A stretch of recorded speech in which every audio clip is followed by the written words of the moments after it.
Good morning. Today we're going to talk about water disorders. The key fact or concept to realize before we start this is that any change in water will equal a change in your sodium concentration. This is a major fact and key concept throughout this lecture. So if you guys can get this now, you'll understand it throughout. Essentially, imagine the body as a beaker and that there's solvents and solutes. So let's start with a patient. It's a 78-year-old gentleman. He says, I've been told I've had problems with my salt and sodium levels for the past few weeks. It's never really bothered me except for some tiredness. I feel like I'm in good health overall, except for high blood pressure and high cholesterol. So let's take this in the clinical aspect and think about it. A 78-year-old man with a past medical history of hypertension and dyslipidemia is referred to your clinic for evaluation of hyponatremia. What is the main reason he has a low serum sodium?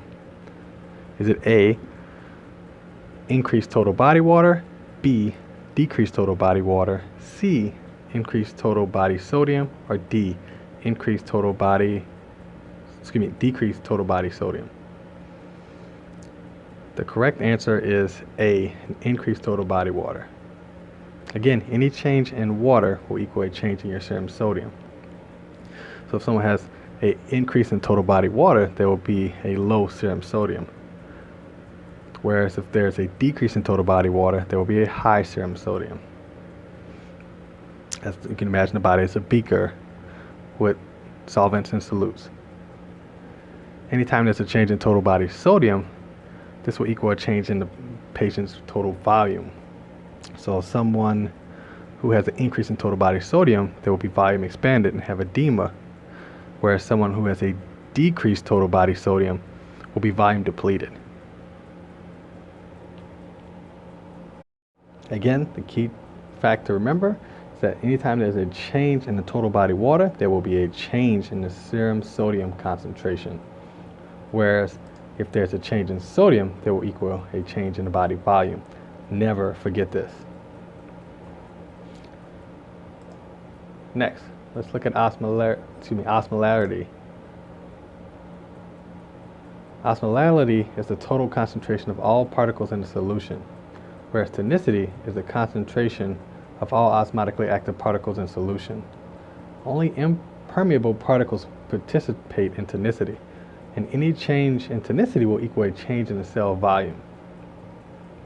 The body really tries to maintain its serum osmolarity, and it tries to do so within the range of 285 to 290. As you can see, we have a semi-permeable membrane. On the right side, we have particles that are impermeable to that membrane. And because they're osmotically active, they're going to draw water to the right side, as you can see in the second picture.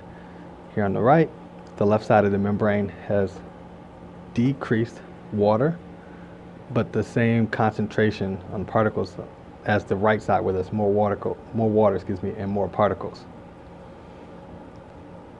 This change in cell volume is important because it can lead to lysis of cells in a hypotonic solution, or cause cells to be shriveled in a hypertonic solution, where water will leave the cell due to the change in the osmotic gradient.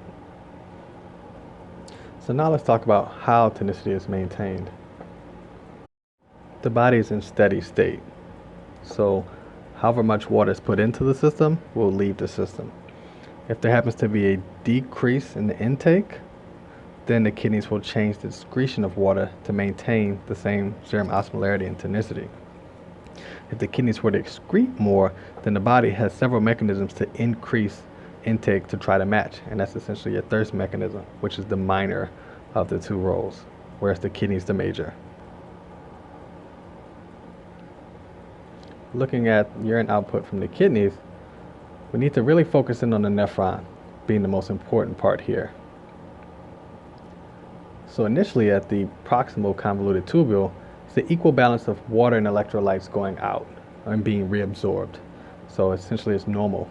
Once you get to the thick ascending loop, we call that the diluting segment of the kidney, because due to the sodium potassium chloride cotransporter, electrolytes will leave where water stays in. And finally, when you get to the collecting duct, it's essentially impermeable to water except when ADH is present. ADH is also known as antidiuretic hormone. ADH or arginine vasopressin, which is abbreviated as AVP a lot of times. So as you can see, it's released from the paraventricular nucleus in the hypothalamus down the pituitary stalk, and it's released from the posterior pituitary. Once ADH is released, as you can see in the second diagram, or AVP, it binds to its receptor, which then through a G protein related pathway causes exocytosis of aquaporin 2 channels into the apical side of the membrane. So now, looking at the collecting duct, with the addition of ADH and or AVP, we're now able to reabsorb water out of the tubule back into the body. Okay, so now we've talked about how water is reabsorbed in the body and ADH is released, and we talked about where. The next important question is going to be, why is ADH released? And there are two particular reasons and a few other minor reasons which we won't get into here today. The first being osmolarity. Anytime there's a change in the tonicity, the body responds by releasing ADH to try to maintain it. And the second most important is going to be low effective circulating volume. Anytime your body's blood volume decreases, the body does several things to try to increase it. One of which is release ADH to reabsorb more water. As you can see in this cartoon below, at the hypothalamus, there are two main receptors. A baroreceptor, which is for detecting changes in effective circulating volume, and the receptor, which is responsible for detecting osmolarity and changes in tonicity.